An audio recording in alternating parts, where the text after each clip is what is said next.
Good morning, everyone. My name's Conor Battigan from Sandyford Business District. Sandyford Business District is the largest business improvement district on the island. There are four business parks: Central Park, South County, Sandyford, and Slorgan. We have 26,000 employees, 1,000 companies, 5,000 residents, and thousands of daily visitors. I like to describe it as a city within a city. There are numerous clusters. We have medtech, energy tech, fintech, autotech, to name but a few, and we've 13 of the Fortune 500 companies based in Sandyford Business District. Over the last number of months, there's been over 500,000 square feet of new office space and over 200 million euro in office investment. This is the latest in our series of webinars, and we will be taking questions and dealing with those towards the end of the webinar. The webinar will last approximately 40 to 45 minutes, and it's great to see so many companies from Sandyford Business District and outside the district logged into the webinar this morning. Today's webinar is about personal resilience, and I am delighted to welcome Elaine McBarron from the Learning Rooms, who are based in Sandyford Business District. Good morning, Elaine. First of all, how are you doing and how have you been coping during the pandemic? Good morning, Conor. It's a pleasure to be here with you all this morning. How are we all coping? How am I coping? Well, I've been working from home for about 8 years, and I thought I had it all, my rhythms and my routines down, and it was working for me. But what I've really recognized in the last few months is that there's a real difference between a closed mind and a disciplined mind. And what I mean by that is a closed mind is a mind that's not accepting that things have to change, and that it's not working, what the current rhythm or the current routine is not working.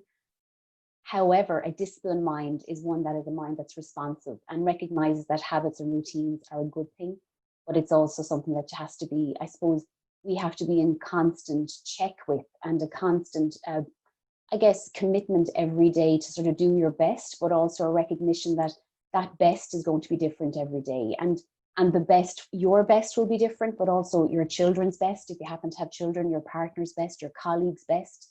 That's always going to be some, different. And we have to sort of be able to, respond to those and rather than maybe reacting to them in a way that's not coming from a good place, and responding that's coming from a place of strength. Yeah, I suppose before we get into the detail, you have a vast amount of experience in HR, career counselling, psychometric testing. I do. I've clocked up some miles, all right. I suppose my own journey has been one of just following what really is curious for me, and I've always been interested in the psychology of us all and what makes us tick. And the guidance counselling is a wonderful informer in terms of the training work that I do with the Learning Rooms, because what you will find is when you are training people, and especially if you create a sort of space that is a welcoming and a safe space for people to sort of really open up in terms of what are struggles for them, that it can really inform the guidance counselling work in terms of, how do we choose the best careers for ourselves? But then you can take that information and it can really inform how you design training programs and what's sort of needed by people and where the struggles are. So there's a lovely symbiosis between that two pieces of work that I really like, because it stimulates me, and there's a cross-pollination of ideas as well. Yeah. Like Elaine, we've held a number of previous webinars. Some have been born out of the needs arising from the pandemic. One we held previously was on remote working, and that focused on areas and styles of management and the interaction between management and staff, and the types of different management styles and the impacts and things like that. Mm-hmm. On remote working. But this webinar is completely different. It's personal challenges. It's the work-life challenge, and you're going to tell us a lot more about that this morning. For sure, like you say, it is that, I suppose, that real personal focus in terms of, yes, recognizing that we all have different styles, but how can we make that a lived experience and an experience that we can, keep on adapting, which which is what's really, I guess, resilience is resilience is an action verb. It's that idea of that it's in adapting that we are demonstrating resilience. And one of the things that the learning rooms does is this idea of supporting people and organizations in outsourcing their learning and development. So what I think is really important is, as part of our own journeys and our own, I suppose, reach our own potential, is recognizing our own limitations. And sometimes that might be to say that I might need to do some outsourcing of a piece of work. And that's where learning rooms can really sort of come in and I suppose support that, support it in part or support it in whole. So if you're happy for me to dive in now, Connor, to the content, I'm happy to get going. Brilliant, yeah. Fab, wonderful, great. That's great. Thank you very much. Joanne is in the background helping me. So Joanne, as you know, Sandyford, you gave us the stats, which are kind of crazy and huge numbers and very amazing statistics around Sandyford and what's currently happening there and the I guess the vibrancy of it, and the learning rooms is part of that. So if we can, I suppose, be of assistance to you in any shape or form, that would be a pleasure for us to do that. But if we can get into the content of today, so always nice to start with a form of agenda. So what I want to talk about today is I want to talk about some of the data that has been, I suppose, known generally about resilience and stress, but also more recently about how we are responding to the challenge of the coronavirus and COVID-19, whichever way you want to refer to it. So I'm just going to give a one slide around some data around that. The other thing that I think it's really important and was a real game changer for me was this idea of the distinction between your mind and your brain, and how the behavior of both your mind and your brain can really be an eye-opener in terms of resilience. Then what I've done is I've curated from various online sources tips and tricks in terms of three categories, I suppose, strands of thought. So how to organize myself, how to organize others, including maybe the little people in your world, and also the colleagues that might be within your team. And then finally, how to organize your space. All of this sort of the tips and the tricks and what I'm about to share with you is backed up by science. So I suppose one thing that I would like you to focus on or to maybe reflect on is what is currently your biggest challenge, your biggest obstacle or frustration in terms of working from home. It's always really good to kind of ask yourself that question. And this might be a question that you could share with the people in your life, in your professional and in your personal lives that are appropriate. So what is not currently working? What's the greatest frustration? What's the greatest obstacle or challenge that's getting in the way? We've had a little bit of experience now. We all reacted to around March when schools closed, and a lot of it was just making do and doing the best we can. The dust has sort of settled on us a little bit. We're in a bit of a holding pattern. And now I guess we have the anticipation of schools reopening in some shape or form. And again, we're unsure about what that's going to look like. So we should have some data ourselves in terms of even what's worked for us in our homes and in our environments. So if we can move on then to the next slide, and I'll just share with you some of that data. So what's really nice about the sort of the first 2 points here is that when you ask people how they're getting on, it's called a self-report questionnaire. And we can report in a certain way that actually can sometimes be not as reliable as something like analysis of actual activity. So NordVPN, quite early on in March, started to track server activity. And what they found was, yes, with the average sort of commute had obviously reduced down, but the average working day had increased by 3 hours in the States, 2 hours in Europe. And I suppose that just says something about where we might have had some space might have opened up because we're not in the cars getting to work or in buses getting to work, but what has sucked up that time.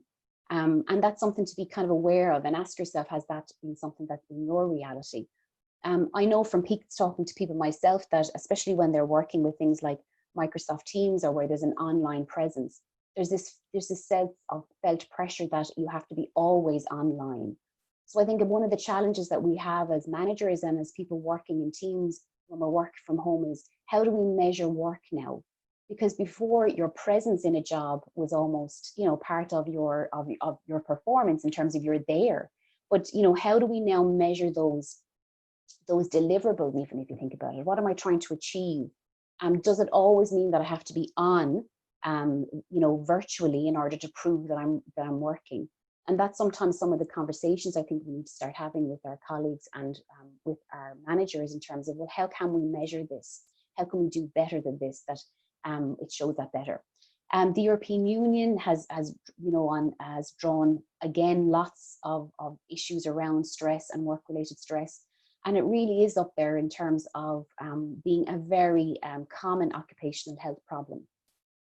Often what people would say is that actually, you know, it's coming after back pain, but a lot of people will use back pain as a sort of a safe symptom that is actually hiding something around mishandling stress. So there's a little bit of stigma again around stress and handling stress. So, you know, I wonder myself, are those back pains actually back pains, if you know what I mean? Or is it somebody struggling, but, you know, what they're going to say is that it's back pain.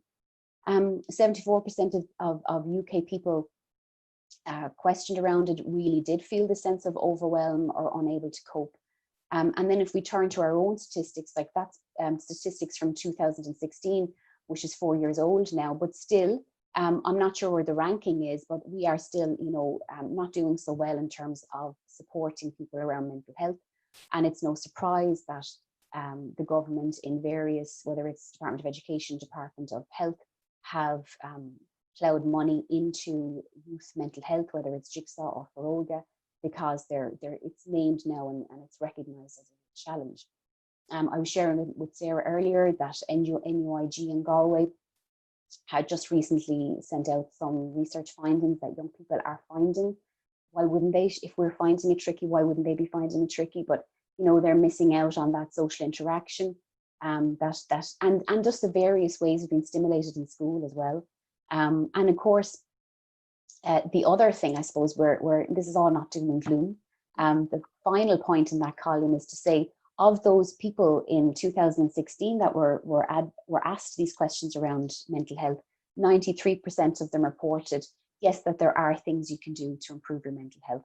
A lot of them we already know. We'll be dipping in and out of them as we go along. But it's not all about, I suppose, what's wrong. This presentation is about what we can do to respond to that. And finally, there was the Harvard Business School, and it's not up there now on the slide, but it only recently came out that they researched this, again, meta-analysis, so analysis of actual behaviour in terms of people working.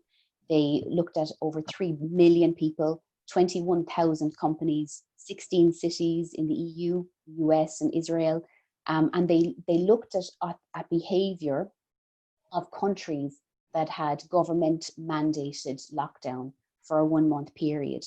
And what they found as well was that people were spending less time in meetings, but more meetings were happening and more people were attending those meetings. So again, there's still a sort of sense of how is this going to long-term affect the way we work, our behaviour. More people in a meetings could be a very good thing, because it could be a wonderful way of sharing information and keeping that connection up with colleagues. So I think, again, the sort of how it's going to implicate our work environments is something that is going to be, I would imagine, under review for a long time to come. So that's the sort of data. So here we are in terms of this. I always love to start with a definition, because I think definitions gives us a starting point. So what is resilience? And again, it's all of that thing. It's about that process of adapting well. And that other lovely idea, or lovely term of this idea of bouncing back from difficult experiences. What I think it's really important to say is that what it doesn't mean is that resilient people do not experience hard times, trauma or stress. It's not an absence of stress or trauma that makes you resilient. It's actually the very opposite. It's how you respond to it that makes for a resilient person. And the other thing to say too is that it's not a trait. It's not that you either were born resilient or not. It's something that can be learned and developed. What we're going to look at shortly is, I suppose, how the brain responds to stress. And I think this is getting more known generally, which I think is wonderful. But it's really, I think, important just to sort of a little caveat around it's not a trait.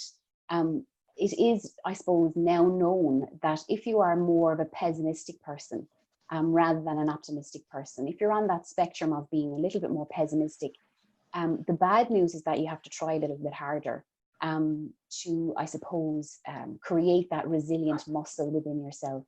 And all that I mean about that is that resilience requires hope, a hopeful outlook.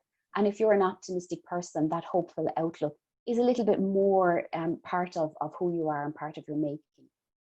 If it isn't, what's really nice is to say that, yes, you have to work a little bit harder at it, but it is possible. It's possible to feed that hope through various strategies that I'll be sharing with you as we go through the slides.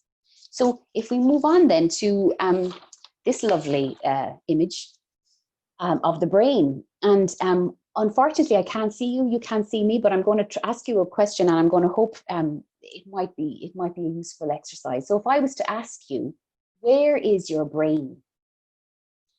Where would you be pointing in your body at the moment? Would you, like, where is your brain? I'm guessing most of you have gone to your mind, up to your head, and you've pointed to that area of your head. But if I was to ask you next, if you rubbed your hands together really, really, really, really quickly, that are 10 or 15 seconds, imagine you're out in the scouts and you're building a fire and you're rubbing your hands vigorously together for 20 seconds. And then you pause, and then you just open your hands. And if I asked you the same question, where is your mind?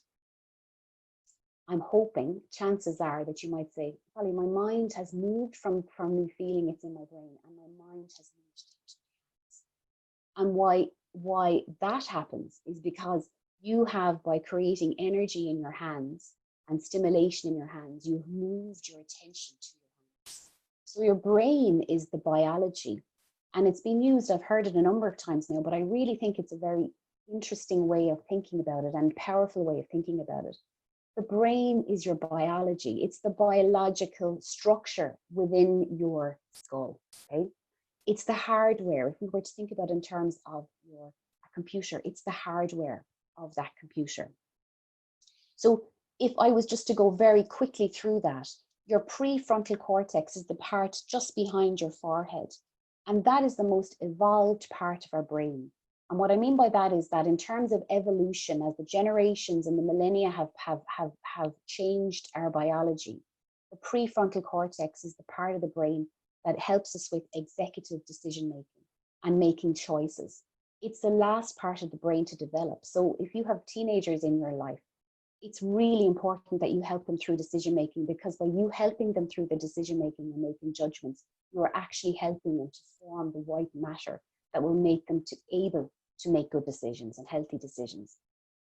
So that's the prefrontal cortex. So that's the bit that is around executive kind of functioning, if you like, the higher thoughts. Then we have the hippocampus, which is that blue part there, just kind of above the ear in that image. And the hippocampus is all where our memory is kept. I had a pause there. Where our memory is. Our memories are stored, are accessed through the hippocampus. And the really kind of powerful part, no, for sure. But the piece that I think I really need to focus on particularly is the amygdala, which is an almond-shaped little purple image there besides the blue. And this is where your emotional life is housed. This is where we process our emotional responses. And it's really, really the most primitive part of our brain. So the prefrontal cortex is the part of our brain that is the most advanced in terms of evolution. The limbic system is the most, they call it the reptilian brain. It's at the base of the brainstem. It's that first part of our brain that started to evolve. And it really is connected to the fight, flight, and freeze mechanism. And if you're making decisions out of that place of fight, flight, or freeze, you're not kind of going to make very, let's say, healthy decisions. So what we're trying to do is we're trying to calm the limbic system. We're trying to calm the amygdala. And we can do that in a number of ways. When your amygdala is stressed, cortisol gets released. And what it does is it affects things in your hip, it affects all parts of your mind, brain, and body. But what it can do really is it can affect your memory, which is the hippocampus, and it can affect your decision making, which is back in the prefrontal cortex. And the reason it does that is because all of the energy is in that response, which is survival. And so what we're trying to do is by being resilient and developing resilient minds, we are feeding our amygdala. We are parenting our amygdala and telling it it is okay, and I've got this under control. And I know you're stressed, but it's going to be fine. Dan Siegel, just finally on the brain, Dan Siegel is a neuropsychologist, and he believes, if I can flick over to the mind part of it there now, he believes that the mind is a meaning-making machine. So in terms of an incident happens, the brain will see that very much objectively. It's the mind that turns it into meaning. And what it also does, he says, which I think is really a powerful thing to sort of think about, is that the mind is a processor of energy and information. So if the brain is the hardware, the mind is the operating system that you run inside it. So it's how, if you think about how we have been processing information and how we've been processing energy in the last 5 months, since March, since all this started, you'll probably find that your energy has been used in different ways. So if you think even just about a normal, inverted commas, working day, to get up, you have to breakfast, you had to sort out children if they're part of your lives, you might have got some exercise before work. You had a number of things. You were stimulated by your colleagues, you were had the chat, all those kind of ways of using your mental and your physical energy were being used in stimulating and diverse ways. Now what's happened is that we are getting a lot of our energy is being used in maybe one zone.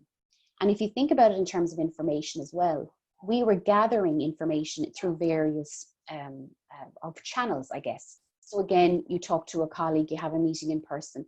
Not only are you listening to them, you're watching their body language, you're taking all that information in. And then that is being sort of processed by you, and then you're responding to it. Now what's happened is that our channels of information have started to be reduced down. And often it can be, like we know, through the screen. So what we're finding is that if your feelings are of potential claustrophobic feelings of, oh my God, I just need to just get out of this room and I just need to sort of move my body. If you're feeling irritable or overwhelmed, that is that sort of the byproduct of having a restricted source of or restricted use of your body and your mind energy, and a restricted source of information channels. So what we're going to try and do over the next few slides, I suppose, is try and, I suppose, share with you the things that we know from science, the things that we know from our brain biology, and the things that we know from in terms of energy information to help you, I suppose, show that resilience, demonstrate that resilience, and that bounce back ability, if that's even a word, for the next chapter that we're all kind of facing into. So the resilience strategies that I'm about to offer you are generic to us all. And what I mean by that is that they apply, they're backed up by science, they can apply to us all.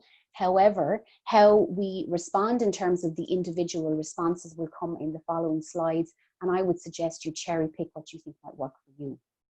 So certainty, what I mean by that is it's better for us to respond from zones of safety, zones of certainty. And sometimes they can be quite small, because sometimes, you know, at the moment, what we can be certain about is it can be limited as well. However, taking decisive action, even if it's deciding what you're going to do this morning, is really good for your brain. It's empowering, it's motivating, and it's also liberating. Now, that does not mean I'm suggesting you go into a kind of perfectionism mentality, because that isn't good for you. But what I would suggest, where you can make a decisive action, you will feel the better for it. Separation is really important in relation to working from home and personal resilience. And I mean that in terms of just the cognitive separation of tasks. So what I mean by when I say that is that, yes, we have the separation of our zones in work, which I'm going to talk about later, but also how can I separate from my work identity for the next part of the day? How do I How do I find a place that I can disconnect? Really, really important. Discipline, what I mean by discipline is a kind discipline. So how can you be your best advocator, your best parent, your best mentor in terms of putting in habits that are going to be good for you?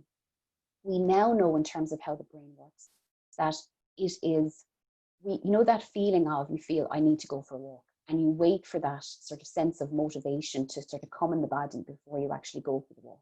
We now know that it is the action of going for the walk that creates the motivation. You will never regret going for a walk. You will always, the minute you're out that door and you've made that commitment, that decisive action, you will always feel better, and those feelings, those endorphins will start coming into your body. So it's that kind of discipline I mean. It's doing the act of doing something will create the feeling of the motivation, that feeling of energy that Dan Siegel was saying our mind is kind of processing all the time. Really important to think about planning, but also be reasonable about your planning in terms of what you can achieve. Stimulation. So again, if we're trying to build in ourselves and others a resilient mind, it is really important to give it experiences. Give it something to sort of chew on, if you like. Experience rewires the brain, and anything that kind of creates joy in you, that creates interest in you, that creates delight in you, that makes you feel better, that will all rewire the brain, rewire the neurons, develop that white matter, and really help you to have that strong, resilient brain. One of the things you could do around that is creating something around a gratitude journal, and even maybe helping your people in your lives to sort of do that as well. So what you could do is decide that we're going to write down one good thing that happened today. And when you're doing that, what you are actually doing is you are feeding your amygdala. You are helping your amygdala respond well and calm down your nervous system, which is really important. I just need to keep an eye on my time, so I'm going to move on here. So in terms of communication, what I would say that we have to do is thanks Joanne, is just this idea of staying communicated with our family, not in our own. There's a term I came across years ago, and it's called this idea of competitive drudgery. So this idea of you share your terrible day, they share their terrible day, and we just both feel terrible. You know, we're all trying our best. So communicating your needs is really important. Okay, let's look at our organizing ourselves, or organizing yourself. Really nice idea, this idea of planning ahead with some flexibility, but I would recommend you thinking of planning in 4 areas. Plan to move in the day, plan to relax, plan to have some connection with others, and plan on reflecting, even if that is just post-it note, what went well, what didn't go so well today. Because you know your children, if they're in your life, because you know the likes and dislikes of your partner, your work colleague, their habits, their personalities, try and work with that knowledge to get the best routine for yourself and them as well.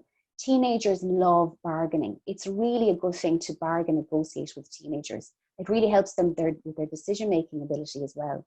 So, you know, if you find you're doing a lot of bargaining, you're actually doing the right thing. It's really important just to be aware of that. Another tip that I came across, which I really liked, was this idea of when you stop your work of the day, that you actually say out loud, I am finished my day, my work day is done, and now I'm going to be a whatever. So now I'm going to be a dad. Now I'm going to be a runner because I'm going to go out for my run. What is your next identity going to be? And it helps you in that shutdown ritual.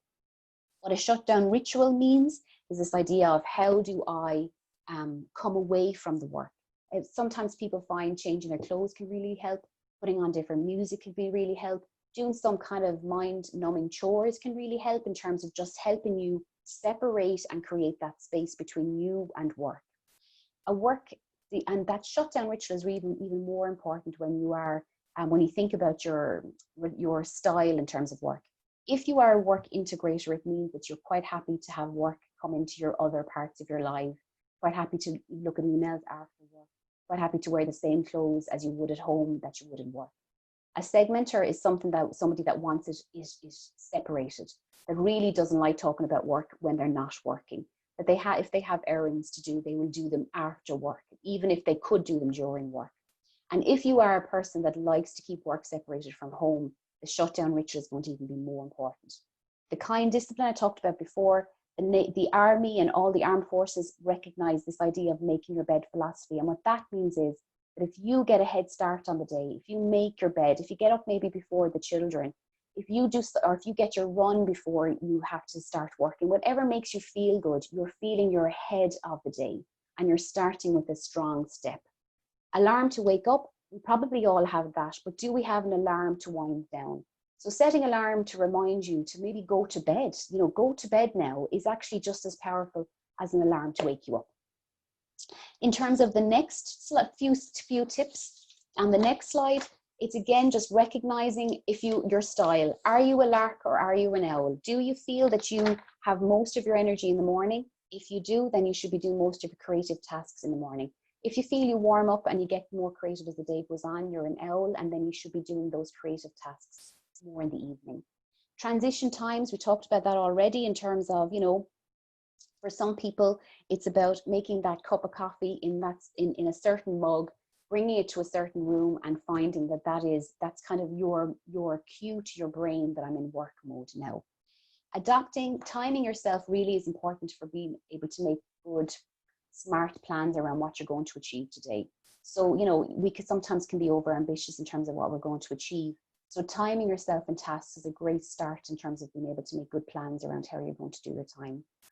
Time theming and batching is also very important. So what that means is, rather than using your email as an instigator for all your tasks, that you decide that, say, for the next 2 hours, I'm going to do this type of task.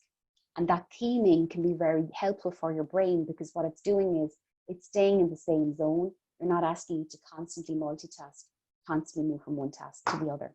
If an email strategy, another nice one here. So what that means is that rather than using the email to prompt work, that what you do is you create 4 folders.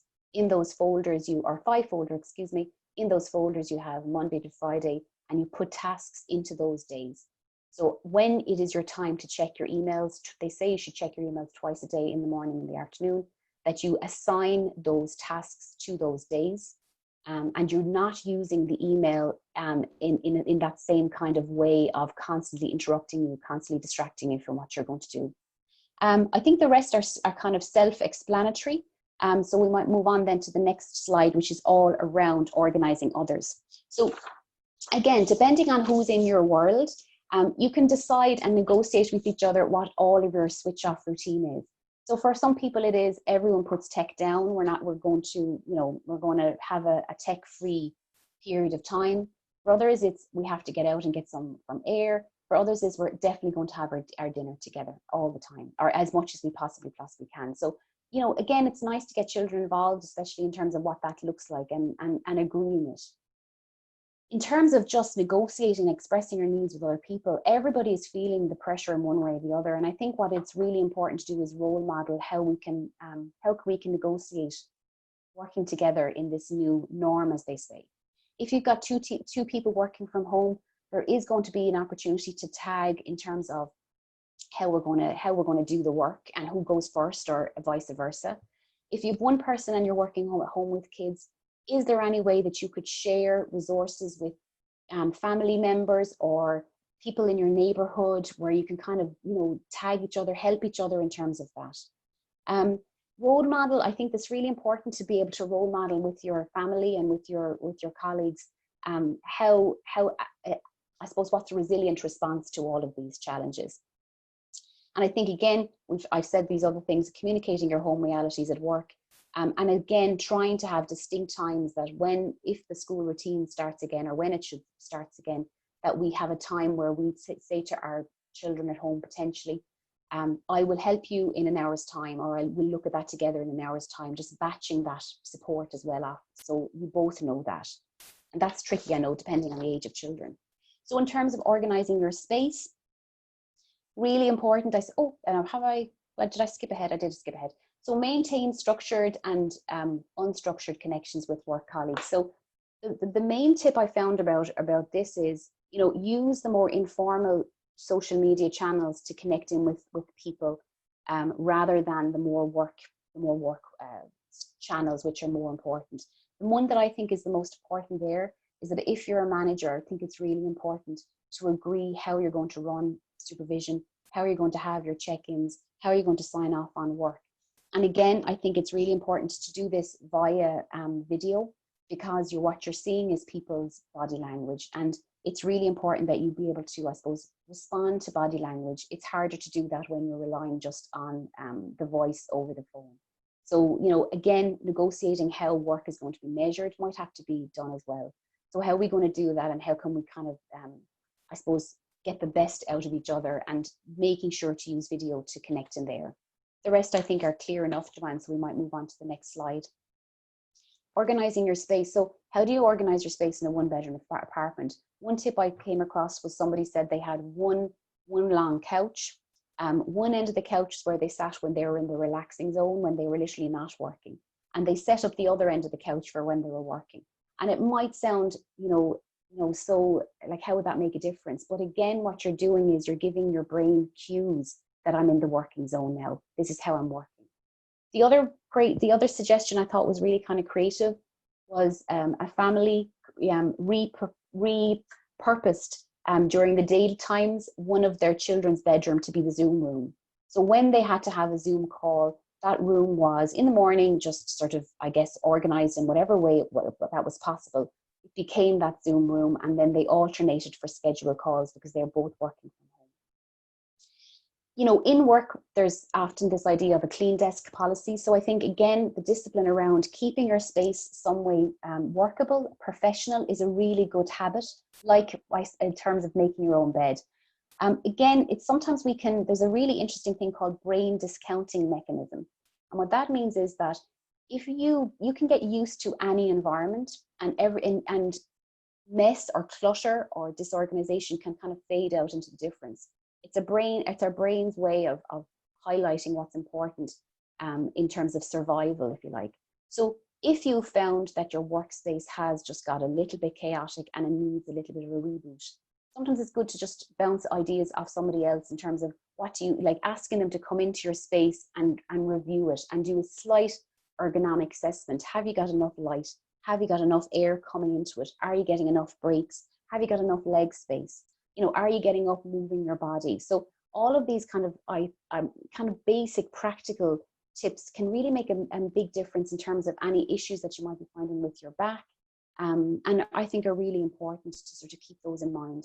Really also useful to use this time to maybe learn new skills in terms of this whole virtual connections, but also perhaps you might have had other training in mind that you were putting on the long finger in terms of maybe even something like management skills.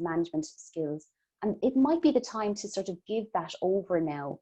If you feel some spaces opened up in your work, especially if it was part of maybe a learning or development program that you had agreed with your manager.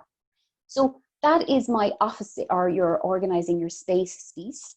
In terms, again, when you're trying to use video calls, I think we mentioned that how important it is to use it as much as you can. I think I've said all of those, Joanne. So again, try and keep your work channels clear. Here we have some books that are very interesting in terms of just creating more knowledge around resilience. And if I can finally ask you a question in relation to perseverance, maybe as much as resilience. Jim Dyson, as we know, is the famous, now famous inventor of the Dyson vacuum cleaner. Now they've moved on to all sorts of other kit. But if I was to ask you, how many prototypes do you think Jim Gibson created of his bagless vacuum cleaner? So again, you know, how many prototypes do you think he sort of attempted? I think the answer is actually quite shocking. He developed over 5,000 prototypes in 5 or so years. So there's an example of someone who just took perseverance to new levels. I think it's really important that we just recognize that we're all trying our best. I hope that you found some of the tips and some of the sharing of our brain and our mind useful. I know I probably gave an awful lot of information there, and I hope there was something in there that you could use tomorrow. So my suggestion is, whatever resonated with you, use that as your jumping off point in terms of responding in a personally resilient way to the challenges that we're all facing from working from Thank you, Elaine McBarron, the learning rooms. That was very interesting. home. Thanks, Connor. Some great and worrying statistics. Yeah. One of the statistics you mentioned, employees in some countries are working 2 more hours per day. Mm-hmm. One of the things that sort of resonated with me, at the start of the pandemic, I've been used to working remotely for a number of years, and working remotely, it's not a new thing. People have been doing it for hundreds of years. You look at sales reps, Mm-hmm. they've been going out, they've been doing it. But the key thing is their identity. Their identity was a sales rep, or is, and the function was to be on the road. So with my identity, I sort of lost my identity, or my identity was slightly confused because, I was a dad or a parent, but I was also Yeah. working at home, Yeah. and there wasn't any separation between, I suppose, the parenting Yeah. responsibilities and the work responsibilities. So what happened was I ended up working 7 days a week, Mm-hmm. and the days of the week meant absolutely nothing. Yeah. And I sort of identified that at the start, so I tried to separate them out. So at the start of the pandemic, on a Friday, like, we would have lit the fire, even if we didn't have to light the fire. We would have lit the fire to say, it was the weekend. Yeah. Um, but as time went on, that sort of drifted, and I sort of realized myself. I didn't put a name on it, identity, but I sort of realized myself that it wasn't fun working Yeah. 7 days a week, Yeah. for months. Yeah. I've corrected it, Yeah. it's had huge improvements, to my my personal and working life, which is great. But Yes. one of the questions was around identity, and you've touched on that. But another question that's come in is, what are the warning signals? When is it? Is there, what should you look for before it falls apart? Mm. What are the signals to I suppose, early signals to say, look, I'm not coping in this environment, or I need Yes. to change. Like, is there any particular initial warning signals? I think, Connor, what comes to mind is, and when we overreact to something that shouldn't, in other circumstances, wouldn't have created the overreaction, if you know what I mean. So on a good day, if something happens, even if, let's say, it's something to do with, you're at home and something gets dropped or something gets broken, or something happens that is neutral enough, it's life, it happens. And if you find that that can be a trigger to an overreaction, whether it is, you just found yourself, you lost a little bit of control, that you, and again, another big kind of, I would say, I always ask myself, when, at the end of the day, what went well, and where did I maybe lose myself in all of this, and lose my connection with my children, connection with my colleagues, or connection with my partner. When, and I think it's when you feel that maybe guilt moving into shame, that I didn't really handle that well, or it could be that it's a frustration that is, it's a reaction that's out of sync or scope to what actually has happened. That can be a real kind of early warning signal that you're feeling that sense of overwhelm possibly coming in. Obvious ones too, though, Connor, are, are you able to switch off and sleep? Are you finding that you're not able to, that you're still running things over your mind in the nighttime, that you're not able to just literally switch off? But perhaps what could be happening as well is that you're mentally tired, you're mentally drained, but you're not physically drained. So your brain is working overdrive, but your mind, your body is not feeling that physical exertion that it needs every day as well. So I think one part of a non-negotiable, and I struggle with this myself, is to say, I have to get out every day. You know what I mean? It just have to get some fresh air. We are like plants. We need fresh air. We need nutrition. So again, and other warning things could be this idea of, you know, zoning out in, and again, so hard to watch this one, but if you're using like box set viewing or watching television just to sort of switch off, and it's that switching off, it's that literally you are literally unplugging, that can be a bit of a warning sign too, because that is okay in its place and at times, but if you're finding it's the only way that you can just zone out, it's the zoning out that is in that way can be actually counterproductive. So it will be those things that come to mind first of all anyway, Connor. Thanks, Elaine. I suppose like the pandemic is ever evolving and restrictions Mm, are you know, are moving and changing. The goalposts are changing, and yeah, you know, work requirements are constantly changing. I suppose the best thing to do for people is you know, every couple of weeks, whatever it is, just to take stock and see how sure. they're getting on, Yeah, and give themselves some that time to do it, and yeah. just analyze what's been happening and what's working and what's not working. Yeah. And if you could buddy up, like if it would be wonderful if everyone's manager was able to facilitate that and support somebody in that. But I really do think if you can buddy up with somebody that you feel that you can have that honest conversation about what's working and what's not working and make it a non-negotiable date that it happens. It's like you say, it's that just that debrief. And you know, the other thing I've to be aware of myself is that, you know, we're in a period of would I say relative certainty at the moment, but that is just, we're in one chapter of this journey. We'll just get used to this and things are going to change again. So it's that sense of, okay, now we're turning the page, new circumstances, the kids are going to go back to school in some shape or form. How do I now take this reality on board, and how do I now, like you say, debrief and regularly kind of just check in with what's going well. What am I, where am I feeling? What are my feelings? Because feelings are energy, another form of energy. So, you know, how am I today on a scale of 1 to 10? That's a lovely way sometimes just to ask yourself, how am I doing?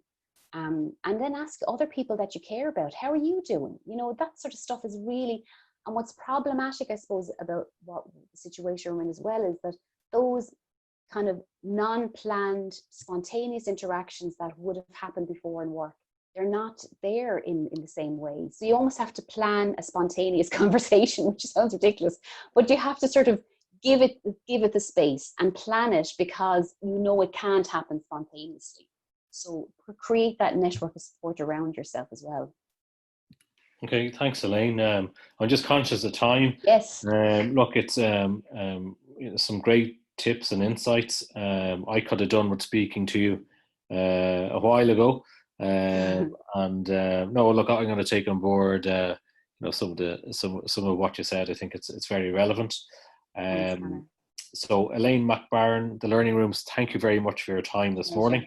Pleasure. Pleasure. Um, this webinar will be posted on our website, that's sandyford.ie, and also the contact details for the Learning Rooms as well.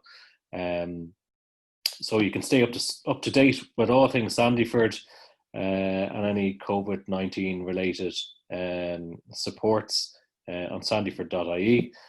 This webinar, as I said, and previous webinars are available to view on our website. So thank you to all for joining this morning. Please stay safe and maintain social distancing. Goodbye.